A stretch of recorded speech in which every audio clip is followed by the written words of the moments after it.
Audio streaming of today's council meeting starts at 1 p.m. local time. Streaming is paused during breaks. Audio streaming of today's council meeting starts at 1 p.m. local time. Streaming is paused during breaks. Audio streaming of today's council meeting starts at 1 p.m. local time. Streaming is paused during breaks. Audio streaming of today's council meeting starts at 1 p.m. local time. Streaming is paused during breaks.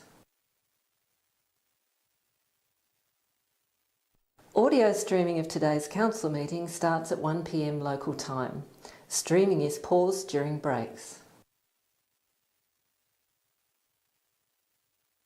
Audio streaming of today's council meeting starts at 1 p.m. local time. Streaming is paused during breaks. Audio streaming of today's council meeting starts at 1 p.m. local time. Streaming is paused during breaks. Audio streaming of today's council meeting starts at 1 p.m. local time. Streaming is paused during breaks. Audio streaming of today's council meeting starts at 1 p.m. local time. Streaming is paused during breaks. Audio streaming of today's council meeting starts at 1 p.m. local time. Streaming is paused during breaks. Audio streaming of today's council meeting starts at 1 p.m. local time. Streaming is paused during breaks. Audio streaming of today's council meeting starts at 1 p.m. local time. Streaming is paused during breaks. Audio streaming of today's council meeting starts at 1 p.m. local time. Streaming is paused during breaks. Audio streaming of today's council meeting starts at 1 p.m. local time. Streaming is paused during breaks. Audio streaming of today's council meeting starts at 1 p.m. local time. Streaming is paused during breaks. Audio streaming of today's council meeting starts at 1 p.m. local time. Streaming is paused during breaks. Audio streaming of today's council meeting starts at 1 p.m. local time. Streaming is paused during breaks. Audio streaming of today's council meeting starts at 1 p.m. local time. Streaming is paused during breaks. Audio streaming of today's council meeting starts at 1 p.m. local time. Streaming is paused during breaks. Audio streaming of today's council meeting starts at 1 p.m. local time. Streaming is paused during breaks. Audio streaming of today's council meeting starts at 1 p.m. local time. Streaming is paused during breaks. Audio streaming of today's council meeting starts at 1 p.m. local time. Streaming is paused during breaks. Audio streaming of today's council meeting starts at 1 p.m. local time. Streaming is paused during breaks.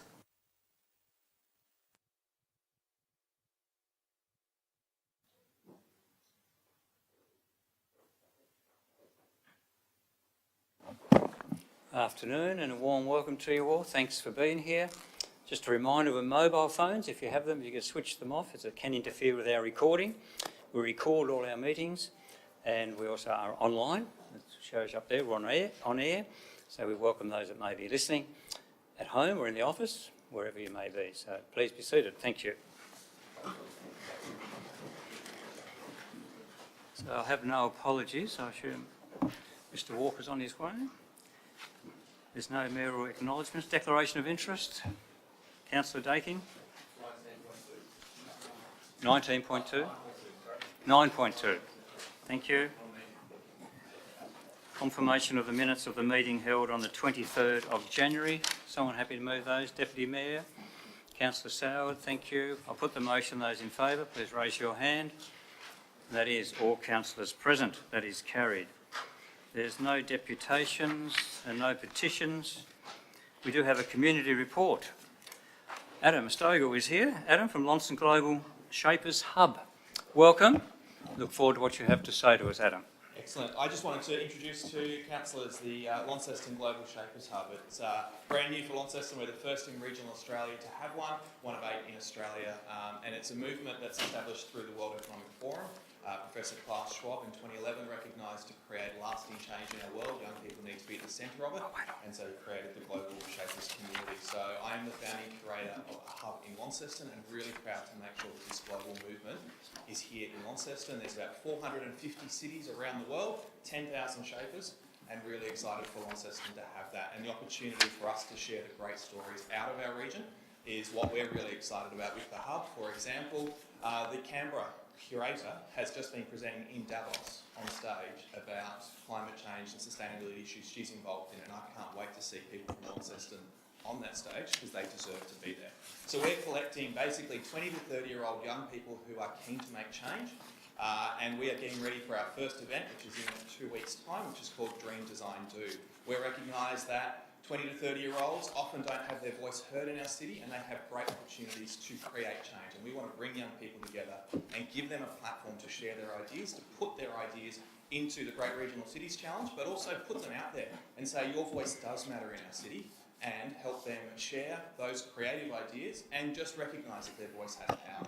And then as we go through as shapers, we will continue to create great events.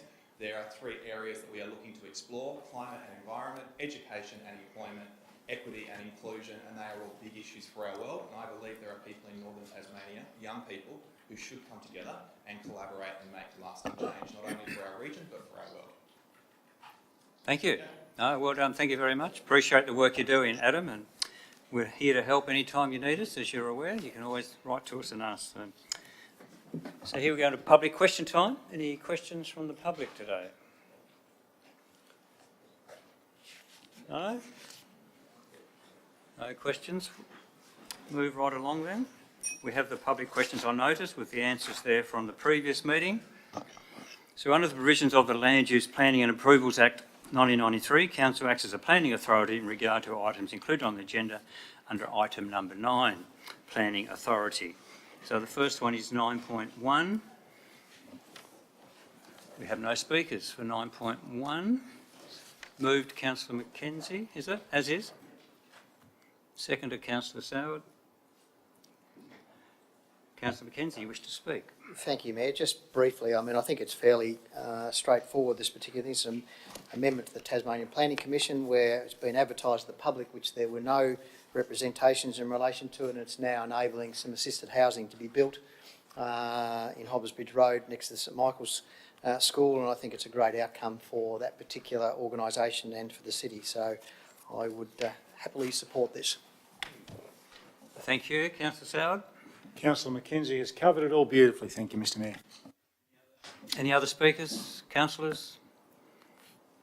No? I'll put the motion. Those in favour, please raise your hand. And that is all councillors present. That is carried. So 9.2, and our GM wishes to make a change or an adjustment or... Thanks, Mayor. I just wish to make a modification to recommendation 3, and that is following the wording in point 3 to, in brackets, add ECM document numbers 4229061 and 4229220. That's to ensure that the decision relates specifically to those documents. Thank you. That's noted.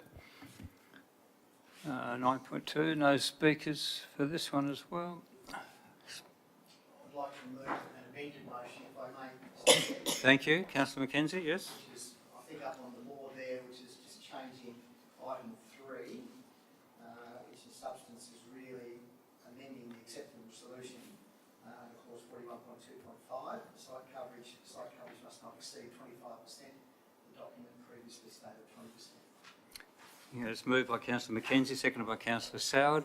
Councillor Mackenzie, you wish to speak to it? Yeah, I do. This has been, I guess, a long time coming, this particular issue. There's been a number of issues in relation to it, and I think it started out as a depot of the old St Leonard's Council, and as a result of activities that were carried on there, and I guess activities that were carried on subsequent to that when it was sold to third parties and existing right uses and various other things, the actual use of the property has been tried to fit in relation to existing use provisions, and I think that the time has come where clearly what's going on down there doesn't actually suit what the zone is and the activities that are currently and proposed to be undertaken.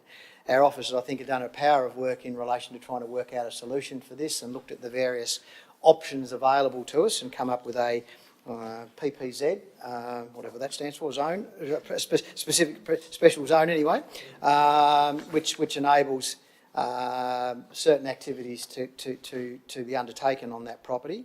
I've worked hard with the owner of the property to come up with a solution which is practical and try to use the operations in a way which is relevant to the site and cognisant of the people and area around them. Clearly, there are some issues in regards to residential areas in the area, soccer pitches, and a number of other things that create a number of issues. The tenant's been there for a number of years, and to date, we've received no negative publicity in relation to the way they've operated the site to date.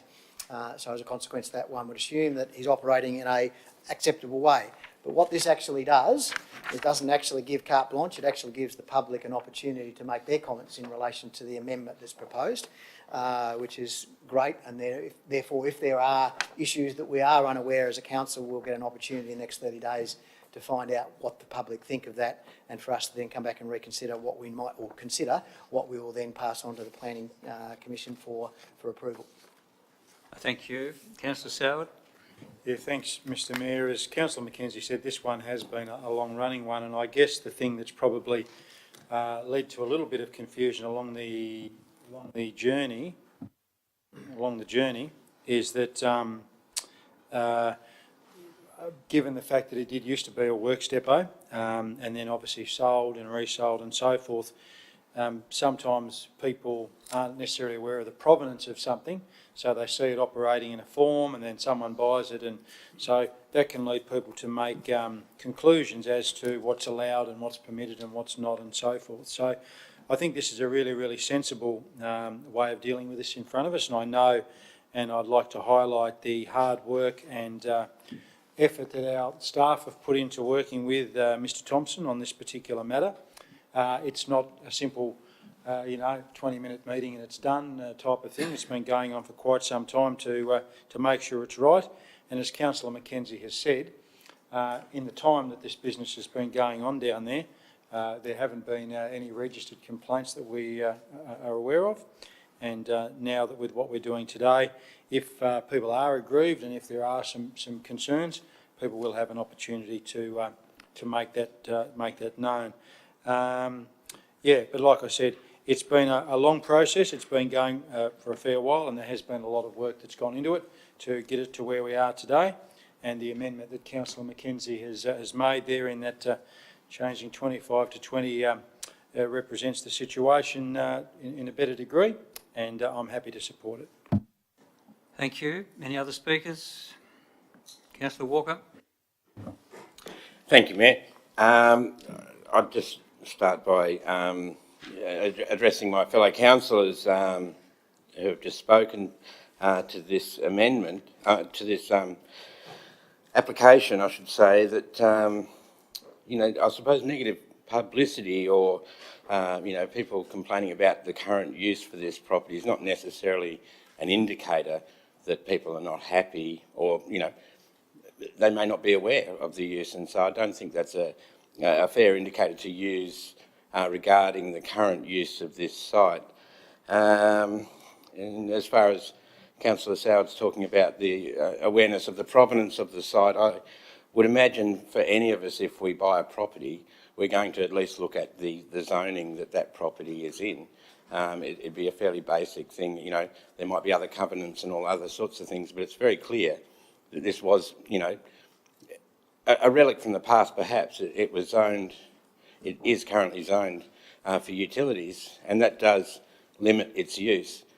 It's not to say that it can't be used for a number of things, including things like storage, as council officers have identified. It could be used for a utility, for a solar farm or something like that. It's not as if it can't be used. But I do feel as though the owner in this case, whether aware of it or not, has certainly transgressed the current use. Not just that, also, you know, putting additions onto the property that aren't necessarily approved by this council. And so that's problematic insofar as now having to retrospectively address that without necessarily addressing the cause of that, or the core reasons why that has occurred. So I have some problems with that. I have some problems with the idea that someone can own some land, and because of the way they are using it, they're then able to seek redress and get it rezoned. I'm sure there are many examples of people who have tried to do that who haven't been successful in the past. I accept and appreciate the fact that this process will allow people to express their feelings, but I am sort of struggling with the precedent, I suppose, that it could create, because I'm sure there's probably not that many privately owned pieces of land that is owned utility in Launceston, but there would be, of course, a number of people in Launceston who have land zoned in a way that, you know, they would rather see it changed. And if using it for a purpose other than its zoning is a way to get it changed, then I'm concerned that we might find other people coming forward with similar requests and propositions. Thank you, Mayor. Thank you. Any other speakers? Councillor Mackenzie, wish to close. Thank you, and comments made by Councillor Walker are well received as always and make good sense. I guess the only thing in this particular case is that it was previously a council-owned property. It was transferred to other operators. There have been correspondence going backwards and forwards which confuse a number of the things. I agreed that there may have been some steps outside of it, whether intentionally or otherwise, to get to where we've got to. So I would hope that what we would do is we would look at anything on its merits. And I guess that in this particular instance, the merits of this case, in my view, warrant us considering putting this forward for a planning amendment. And again, my concern is that we don't know what other people are saying, and that's why it's going through an amendments process. I guess we'll get another chance to look at this again, and if all of a sudden we find there's significant pushback in relation thereto, we'll have the opportunity to review whether we pass it on to the Planning Commission or otherwise.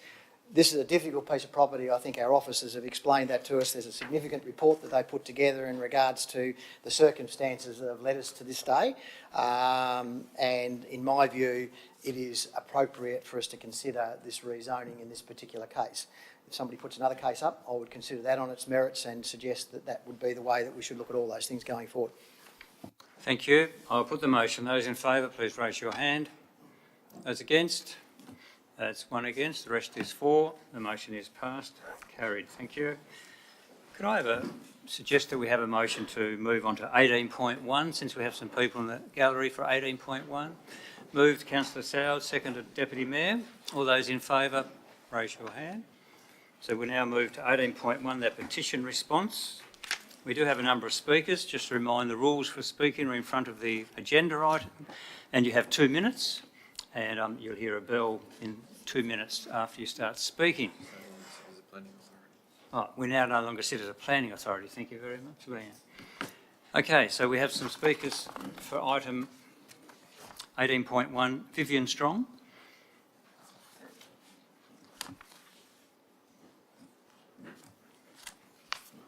My husband and I live in the property across which the so-called proposed bus stop is to go.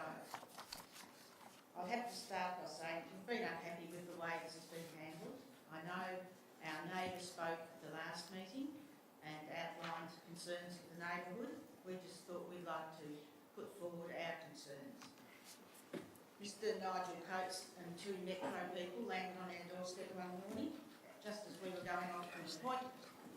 We really didn't have time to consider what he was saying. After that, we wrote an email to him after we'd considered the situation and didn't receive any response until I contacted a council member. We were assured that no decision had been made. The next thing we find, a hole and a sleeve for a bus stop pole has been dug and taken outside our house. Apart from confusion in the street, this bus stop covers the whole of our front fence and our entrance gate.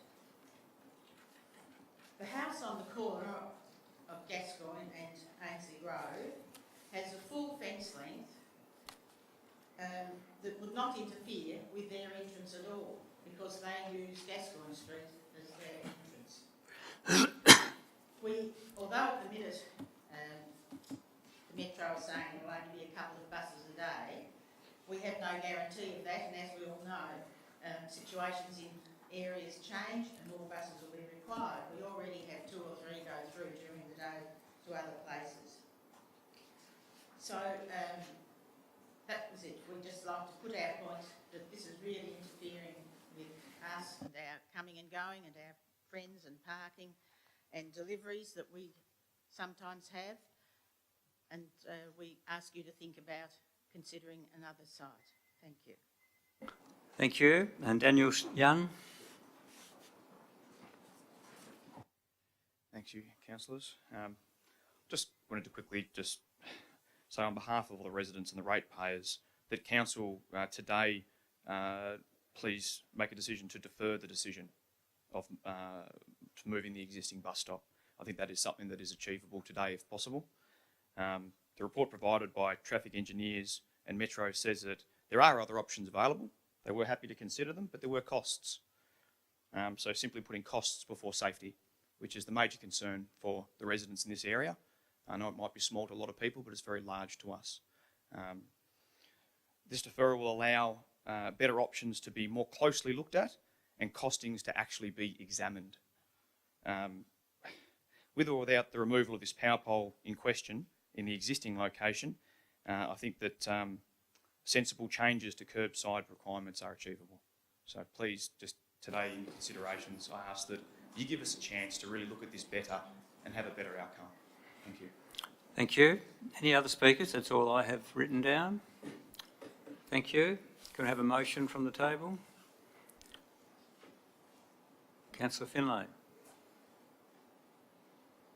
Did you move the motion as it is? Or?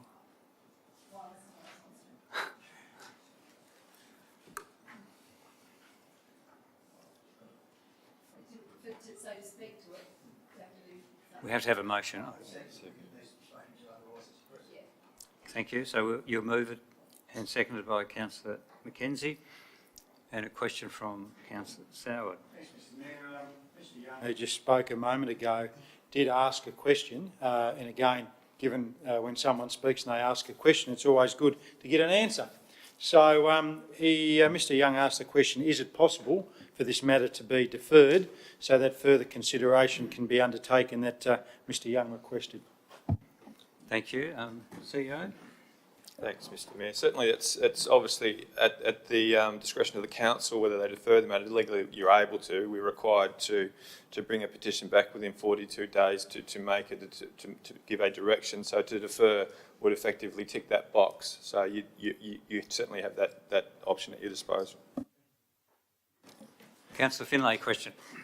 I have a question. I think it's important for the benefit of people attending today. Practically, we have an item before us which can practically be deferred. However, there are 2 different issues. There's one about our administration, the timing within which we have to respond and our ability to defer. But the issue actually, my question is, but that by deferring this item today won't practically impact or benefit the people making the petition to us today. Is that correct?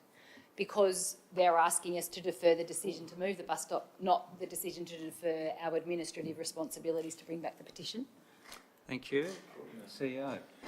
I guess the question was, is the option available? It is. In terms of the other part, obviously, as I understand it, the intent was to engage in further discussions around cost versus benefit versus options. So that, again, will take some time to work through. Obviously, would need to include Metro. Obviously, what will come with that in respect of the impacts will, it need to be sort of worked through. So. Question, Councillor Soward? Thanks, Mr Mayor. Just again, relating to the remarks of a speaker, Mrs Strong, and I know that Mr and Mrs Strong and Mr Young and others have made representations to me and to Council regarding the consultation process, if we want to call it that. So I'm just wondering, my question is there a stock standard consultation process, a template consultation process that occurs when this sort of thing happens? And in this case, has that been followed? Listening to those remarks, I have my doubts. CEO? Well, I might...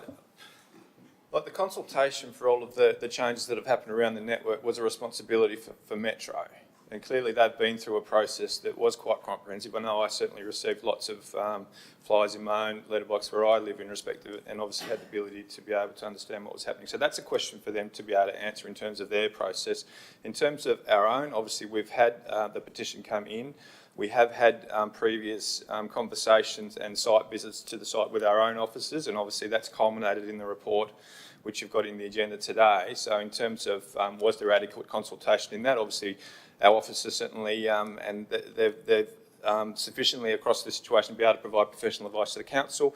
Is there an ability to do more in terms of engagement? Clearly there can be, if that's the want of the council. But I think in terms of what we've done, it's certainly adequate in respect of providing advice to the council. Thank you. Deputy Mayor. Thank you, Mayor. Yes, notwithstanding the answer to that question, to which I agree in terms of the adequateness of the provision of the information, it does reference in the agenda that we are signatories to the MOU with Metro, and it does seem that there are members of our community and that maybe not at the beginning of the process and maybe not during, but certainly at the implementation phase are unhappy and are impacted by the decision of the consultation phase. What mechanisms included in the MOU are there for us to be able to dialogue more significantly with Metro with regard to the unhappiness of people with the placement of this particular stop? CEO? Oh, you can't take it on notice.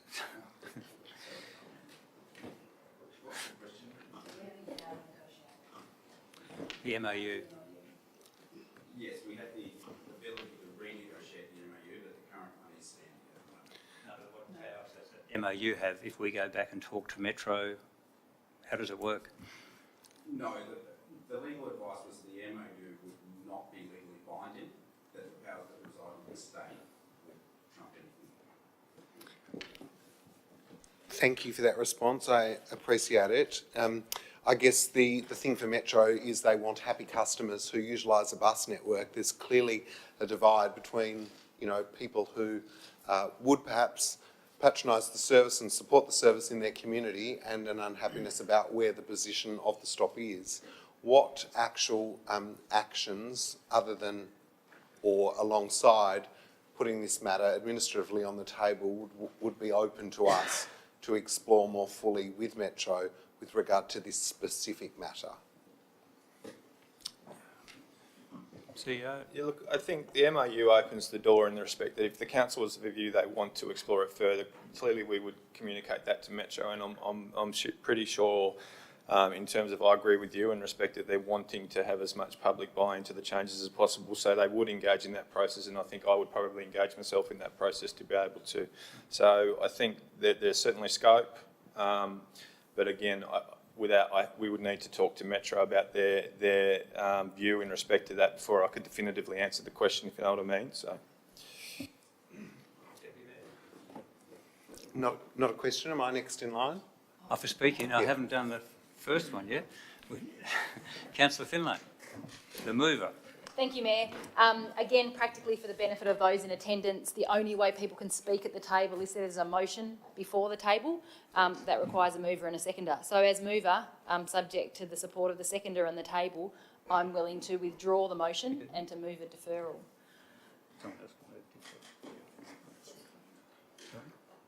Normally someone else would move the deferral, but that'll Well, I'm be... happy to move the withdrawal of the motion to start that process. Oh, okay. So you withdraw that motion. That's on the table.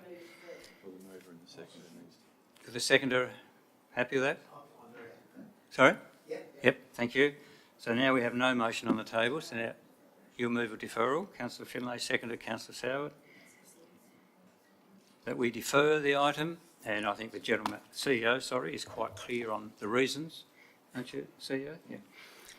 Thank you. So do you want to... Procedure, we don't speak to it. So now I ask for support. All those in favour of that we defer? That's unanimous. That's carried. Thank you. So what that means is there'll be further discussion coming up. We now move back to item 10.1. Well, Mayor's announcements. Where's 10.1? Oh, I just want to mention how exciting it was on actually the 26th of January to have the 160 new citizens. Absolutely fantastic day, a great day. And to see the smiling faces and the excitement on the faces of our new citizens in this in Launceston, 160 was absolutely fantastic. So that was great. Also, Festivali weekend came and went. The weather wasn't always kind to them, but I think they've well supported. It was a great event, and walking around, I got a lot of positive comments from people that were there. So congratulations to the Festivali committee and the work they do, and for council for the continued support of that event. And I'll leave it there. We'll move on. Councillors' reports. Councillor McKenzie. Thank you, Mayor. And again, lots have happened in the last fortnight. Sorry if I'd said something funny already. Lots have happened in the last fortnight, but I just wanted to reflect on a comment that was made to me yesterday, and it reflects back on Festivali. A lady and her art group went to Festivali, went to the Launceston City Park on Tuesday morning this week, the day after, and said the park was an absolute credit to the city. It was pristine. So I'd just like to take my hats off to the Festivali organising committee and our people, whoever were responsible for putting the park back the way it was. They said it was just one of the most magnificent experiences they'd had, and what a fantastic place that we have in Launceston. But to have it happen so quickly after the event and being back to the way it was is just outstanding. Thank you. Thank you, Mayor. I also wanted to touch on the event season that we are enjoying at the moment. Not only Festivali, as you referenced, staged by an incredibly talented volunteer committee, but also the Chili Sci-Fi. And it was wonderful to be at Chili Sci-Fi with a number of people from around the table as well, and to have a night that was free for our community. And so credit to Chili and the sponsors and our own sponsorship program for being involved with that event. It is always just wonderful to see a huge number of families come together for that event, and one that we should be proud of supporting.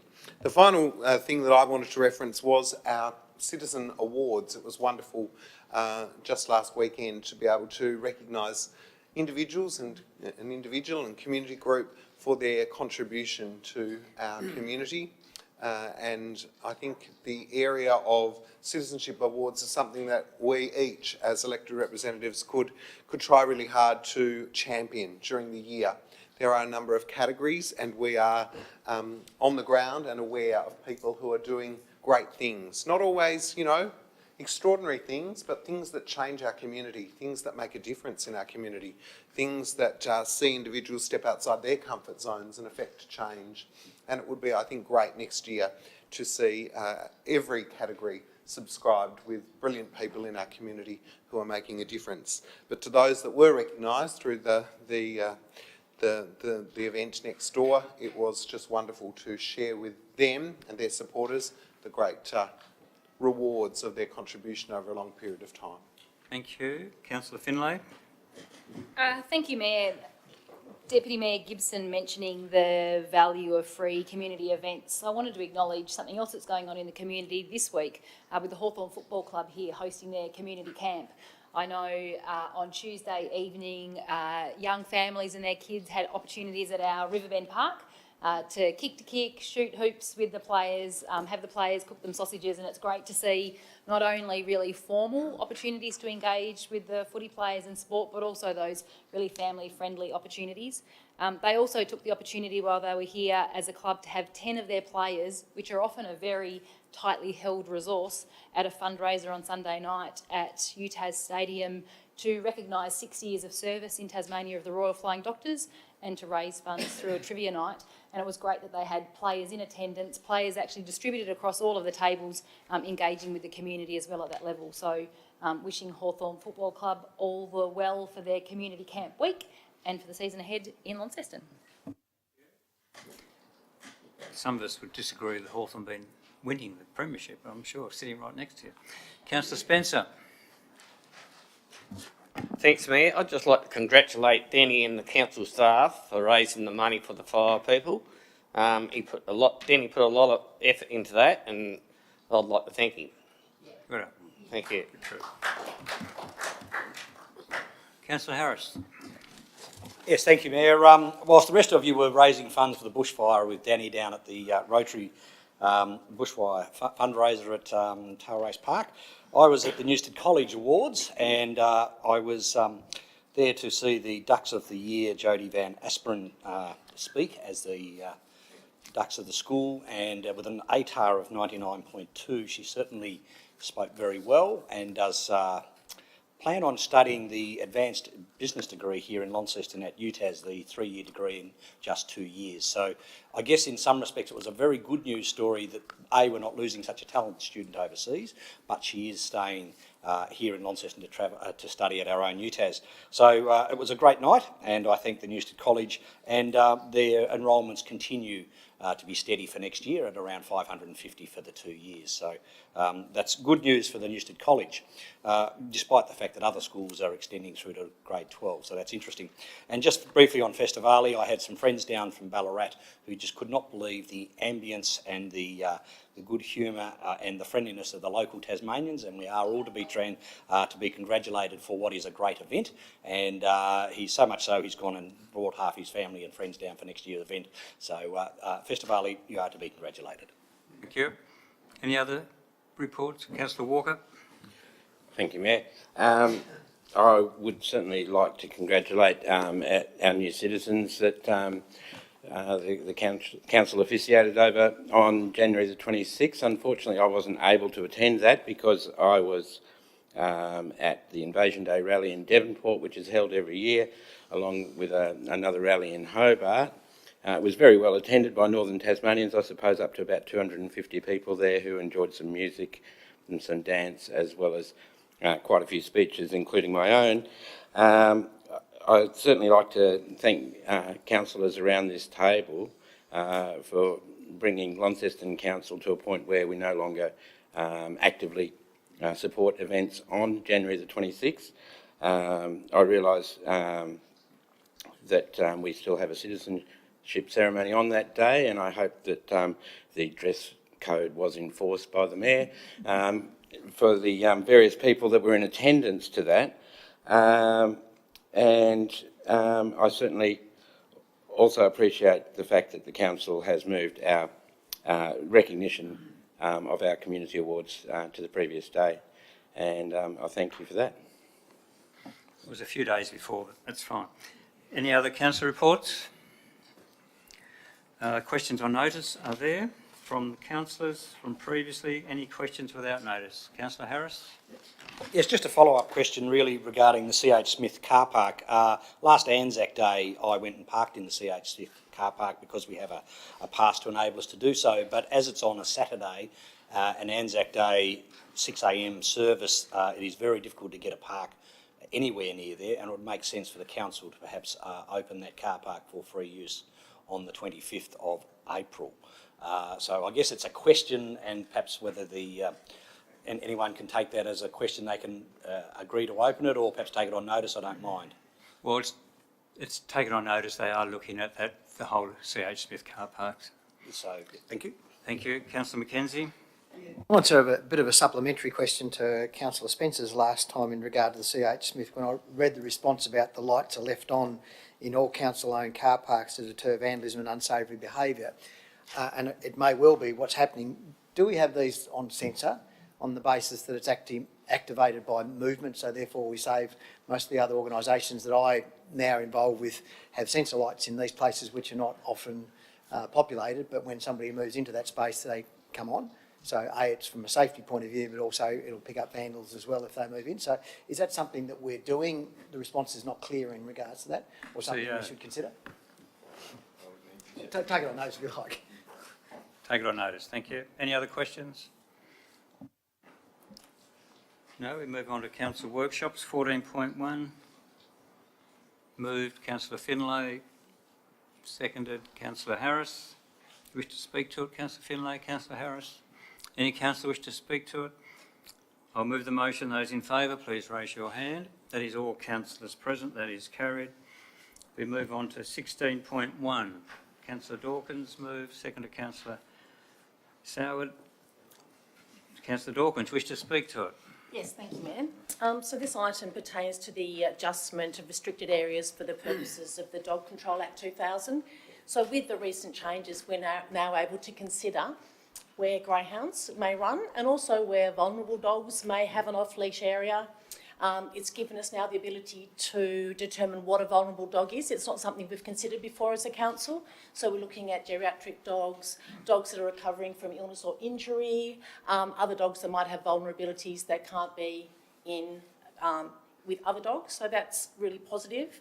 And also, of course, limiting the dogs at Riverbend Park, because there were conversations around that initially because dogs had been coming through there with their walkers. But of course, once the park opened, it was no longer appropriate for that to occur. So it's entirely correct that we should restrict dogs' access to the playground during well, always. This will now go up to consultation. This is our intention to restrict these areas, but there is an opportunity for the community to discuss it. So that's entirely appropriate, then it will come back to council to be signed off on. Thank you. Councillor Soward? Yeah, thanks, Mr Mayor, and I am very happy to support this and echo the remarks of Councillor Dawkins. I wanted to just highlight a couple of things because there has been, and I'm sure it wasn't just me, I'm sure to other councillors as well, a little bit of angst around the Riverbend Park and the dogs being there, and I want to just expand upon that. I think the author of the report spells it out beautifully on page 65, and I'm going to read from that, where they say, Riverbend Park is a facility that's a very busy park and is unsuitable for dogs other than guide or hearing dogs. Restricting dogs from entering the park will provide the greatest utility to members of the public. That park is busy all the time. Young people, families, little children, etc. And what I would say to people, and what I said to the people who contacted me a bit cross at the council for this particular matter in front of us today, I think a big part of what we all do as individuals, it's about horses for courses and places for things. If I wanted to get a bunch of people together and have a fun barbecue and a game of cricket, I might go down to Punchbowl Reserve because that's built for that sort of thing. That's what it's for. I wouldn't do it in the city park probably, and I probably wouldn't do it up at the basin where you're not allowed to do that. So you find the right spot. You find the right spot for the right thing. As Councillor Dawkins said, we've identified some areas for some specific dog activities. We have a number of areas in the city that are very suitable for dogs. And whilst you know, it must be said, pets are an important part of people's family, and I have a pet. Many in here have pets. We are close to those. We want to take them and do things with them as we would as members of our family. In this particular instance, Mr Mayor, you know, it spells out very clearly why that situation arises at Riverbend Park. And I do think when I have people who contact me with angst around something like this, I think they would also be contacting me with angst and saying, I took my 4-year-old down the park and a dog bit me. And bit the child, and you know there was drama, and then the council somehow it would be our fault. So I think this is sensible. It spells out very clearly why it is, and again, we have a lot of areas in our city where people can take their pets and enjoy interacting with them, and I think it's a very, very sensible thing. And I thank the officers for the significant amount of work that's gone into this, Mr Mayor. I know this is something that has had a bit of work over a period of time. Thank you. Thank you. Deputy Mayor. Thanks, Mayor. I don't need to repeat the comments that have already been made, other than to say that it has been going on for a while. There's been lots of unofficial consultation undertaken already in the form of the number of complaints and issues that we've had, particularly at Riverbend Park. And I think the author of the report is right when they say that this goes some way to striking a balance between dog owners and non-dog owners who are also using the particular facilities. As has been referenced, as is included in the report, there will be a formal period of consultation now, and I look forward to it coming back to the table, but I think this is a sound motion and should be supported. Thank you. Councillor Mackenzie. Thank you. I've already taken the consultation process a step further. I spoke to my 2 dogs last night and they were very happy with the outcome. But the reality of it is, I think, hats off to the officers being very proactive in the report they put together. They've, you know, the greyhound law has only recently been passed, so for us to so quickly act on that and find a place for them to run is terrific. I think, you know, to me it's a no-brainer with regard to Riverbend Park. I can see I can walk my dogs around the perimeter of it, so I'm very happy with that. I think that's sufficient for us, and to have them in the milieu of what goes on in Riverbend Park is not a place for dogs. So I think that they've done a terrific job in putting this report together, and I'll be full support. Thank you. Any other speakers? Councillor Dawkins, wish to close? Thank you. Just a reminder that it is, of course, state government law that no dogs are allowed within 10 metres of a children's playground, so of course we are just adhering to the law, but remembering that of course guide dogs can be there and other support dogs, so that's very, very important. Again, I would like to thank council officers to get us to this point. It is showing Launceston City Council, City of Launceston, as a progressive council that does understand that there might be quiet voices out there that have still got a need, and this shows that we understand that when it comes to animal welfare and the rights of animals, the progression and change is entirely appropriate, and I hope to see more progression and change in this area in the years to come. Thank you. Thank you. I'll put the motion. Those in favour, please raise your hand, and that is all councillors present. That is carried. We go on to 18.2, the Central Business District Curbside Collection. Do we have a mover? Councillor Mackenzie. Have a seconder? Councillor Harris. Do you wish to speak to it, Councillor Mackenzie? Oh, look, I think it's a process that's been going on for some time. Again, it's a user pay type process that's been put in place, and again, the issues that have been raised in regards to where bins get collected and things like that are stored are something that needs to be worked out as we go along, and the owners of properties that undertake this is a good idea, but certainly from my perspective it's a step forward. Thank you. Councillor Harris?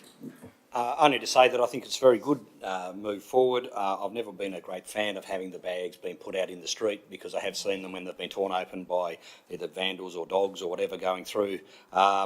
Obviously, bins could be knocked over, but we'll wait and see. Generally speaking, they're not too bad in the suburbs. We hope the CBD is the same. And the best part of it is that the recycling gets separated out rather than being put out in the rubbish. Thank you. Thank you. Any other speakers? Councillor Mackenzie, wish to close? Oh, Councillor Walker, sorry. Thank you, Mayor. Yes, I'd like to support the comments from around the table. But I suppose my only query is, of course, a lot of commercial businesses don't have the space for, you know, the storage of bins and things like that. And I suppose I'd like to think that we could, you know, potentially find collective points for these sort of things too, around the city, depending on availability and all that sort of thing. You know, the bags obviously make sense for someone who doesn't have a back door or alleyway or whatever it might be to store their bins. Thank you. Any other speakers? Councillor Mackenzie, wish to close? I'll put the motion. Those in favour, please raise your hand. And that is all councillors present. That is carried. 18.3, Audrey Avenue, St Leonard's. Extension of use of name. Councillor Mackenzie is moving. Councillor Soward is seconding. Councillor Mackenzie, wish to speak to it? Rather than having another name as well. Councillor Soward? Any speakers? I'll put the motion. Those in favour, please raise your hand. And that is all councillors present. That is carried. 18.4, Draft Greater Launceston Transport Vision Plan. Is there a mover? Councillor Finlay. Councillor Harris seconding. Do you wish to speak to it, Councillor Finlay? Thanks, Mayor. At the time when various organisations worked together to have a set of vision and a work plan for an area, we put it out for exhibition. We're looking forward to receiving feedback from the community on what is a really substantial piece of work, a really important piece of work, and something for Launceston within the region is going to underpin the growth and the opportunities, whether it be business, whether it be tourism, whether it be communities, how families move around. It's really important. It's a great piece of work that's been put together. But what we want to do out of today is make sure that we let the community know that they can give us feedback. So speaking to the piece on the vision, we had an item earlier around metro. Public transport is obviously one really critical element of this. It's another opportunity for people to engage and give feedback on how they would like to see and what's going to be important to them in terms of shifting modalities and moving towards being less car dependent, considering, you know, their own household uses of vehicles and how they get around as a family, whether it's be to work, whether it's be for play, whether it's be to moving around the rest of the region. And also something that's been on the council agenda for a long time about car parking, access to parking, provision of parking, and how all these things sort of integrate. Those challenges have been identified, they're discussed, and we're after people's feedback on that. We have had priorities in the area identified that ultimately what we want to do is create a livable, for us, a city, but a livable region. We want to make sure that people are safe, that the area is attractive, that people can be connected, that there's equitable access, that obviously the way people move around is efficient and sustainable. It's been identified and broken down into 4 major themed areas, unlike some documents that we receive, it's also got a work plan, which is really important as well, and there's been a number of priority projects identified in that: transport planning, parking strategy, the Greater Launceston Transport Strategy, the Urban Growth Plan and Master Plans, the traffic signal updates, the bus network, the review of the interchange, the impact of UTAS, and what might happen with the planning for Inveresk, the Invermay Traffic Master Plan and the Intelligent Transport Project. So this is the beginning of a process publicly for people to engage. It's the end of a long process and a lot of strategic plans that have come together. Really looking forward to the outcome of the exhibition and seeing the response from the community. Thank you, Councillor Finlay. Councillor Harris? Yes, thank you. Councillor Finlay really said just about everything I think I could say, but that's, I guess the thing I want to reiterate, it is the opportunity for the general public to have comment and have their views put forward, and particularly on things like bicycle transport and bicycle off-road networks, I think are a critical part of what the city needs to look at going forward. So I encourage those people who feel that that's the way we should be going to have their say, unlike the perhaps the changes to the metro bus system where they perhaps didn't take the opportunity to have their say. As I drove to work today, and I'm sure most of us around the table did, I did think to myself, as we're discussing this, that perhaps I should have ridden the bike. But it was also interesting to see the congestion around all the schools and how no kids ride bikes to school anymore. That's perhaps something that if we are to be a city that has less reliance on cars, we have to look at that and start at the very young ones. But anyway, that's not for this particular forum. Today it is about launching the vision and for people to make the comment, so I encourage them to do so. Thank you. Any other speakers? Councillor Finlay, wish to close? Only that I love it when people make absolute statements and I always get the heckles up on my back. I see lots of people riding their bikes to school, but I reckon lots more can. So let's make sure that the community are aware that we're doing engagements on this, seek their feedback and look to implement what is a really solid vision and plan to date and hopefully supported by the community. Thank you. I'll put the motion. Those in favour, please raise your hand. And that is all councillors present. That is carried. Go to 19.1, the men's shed lease. Is there a mover? Move to Councillor Harris. Second to Councillor Spencer. Do you wish to speak to it, Councillor Harris? Only very briefly, I was across as a Rotarian when the 2 Rotary clubs at Youngtown and Kings Meadows started Kings Meadows, or the Men's Shed community project back in 2014. Our club donated, I think, $10,000 towards the whole project. It is absolutely a great community asset. It gives men somewhere to go, and particularly those who are retired, somewhere to go and talk. And if you ever get the opportunity to drop into the Men's Shed, it's always busy. And in fact, in talking to the operators, they are looking at extending the days they operate and even potentially extending the day into 2 shifts, because there are so many that are wanting to go. So it is something that I think as a council, it is a great thing for us to support, and therefore having a peppercorn rental is an absolute great way to do that. Thank you. Thank you. Councillor Spencer? I also rise to support this and to acknowledge previously the work that former Alderman Ted Sands undertook with regard to this initiative, and to say that this further demonstrates the depth of what we do in the community development space. And one day there will be a all-inclusive list of the amazing things that this organisation continues to provide to our community, particularly in this kind of space. Thank you. Any other speakers? Councillor Harris, wish to close? I'll put the motion. Those in favour, please raise your hand. And that is all councillors present. That is carried. Now have a motion that we move into closed session of council as item 22 on the agenda. Moved Councillor Finlay, seconded Councillor Soward. All those in favour, please raise your hand. And that is all councillors present. We're now going to close council. Council meeting starts at 1 p.m. local time. Streaming is paused during breaks. Audio streaming of today's council meeting starts at 1 p.m. local time. Streaming is paused during breaks. Audio streaming of today's council meeting starts at 1 p.m. local time. Streaming is paused during breaks.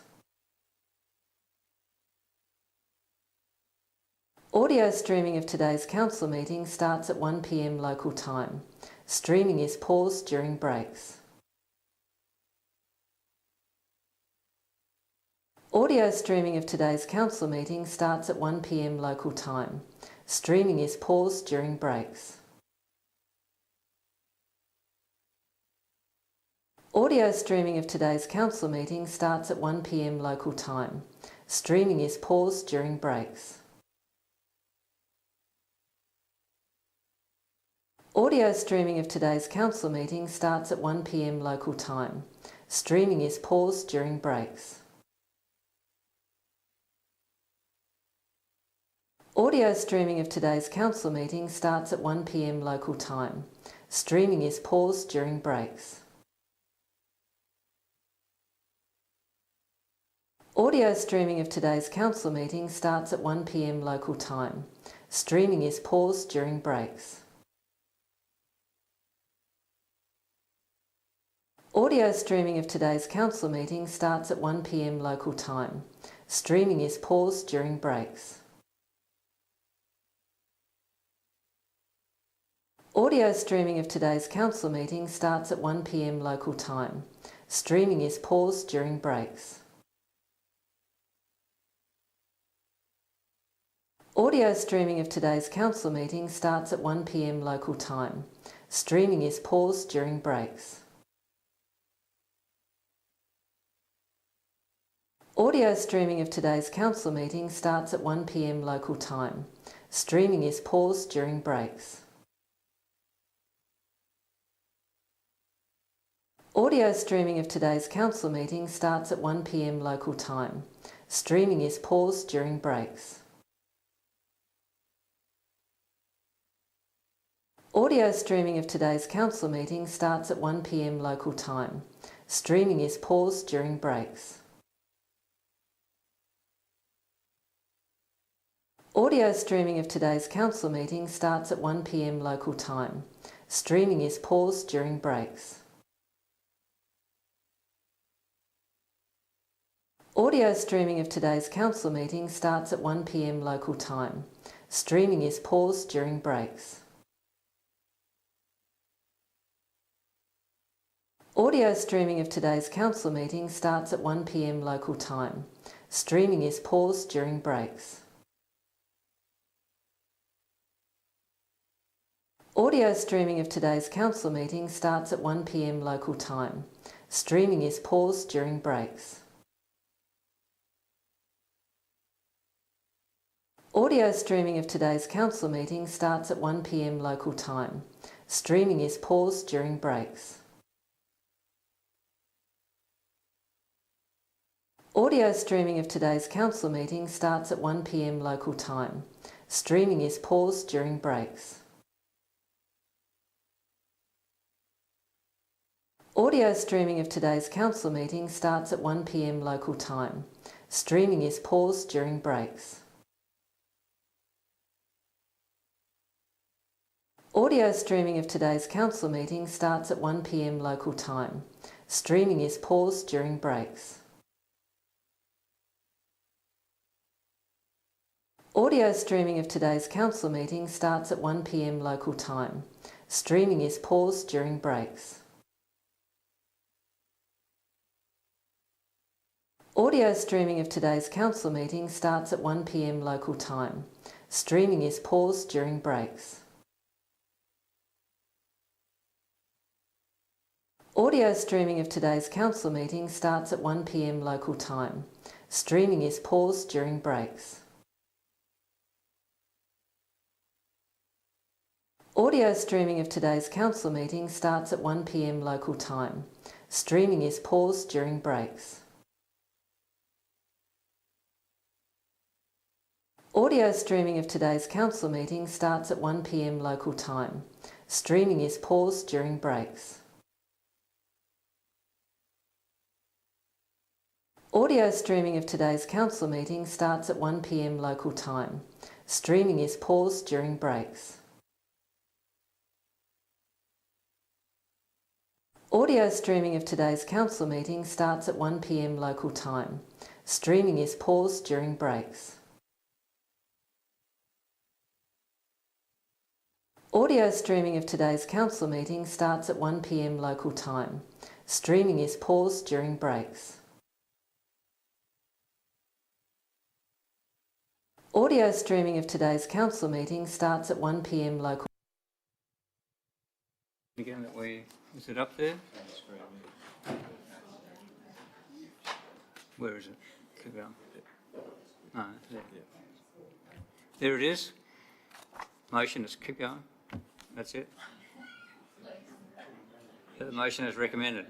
What? Oh, that's the motion there. Yep, the wording there. So we got that. Someone happy to move the motion? Councillor Soward moved. Is there a seconder? Councillor Harris, thank you. Do you wish to speak to it at all, Councillor Soward? Councillor Harris? Any councillor wish to speak to it? I'll put the motion. Those in favour, please raise your hand. And that is all councillors present. That is carried. We'll close the meeting. Thank you. Audio streaming of today's council meeting starts at 1 p.m. local time. Streaming is paused during breaks. Audio streaming of today's council meeting starts at 1 p.m. local time. Streaming is paused during breaks. Audio streaming of today's council meeting starts at 1 p.m. local time.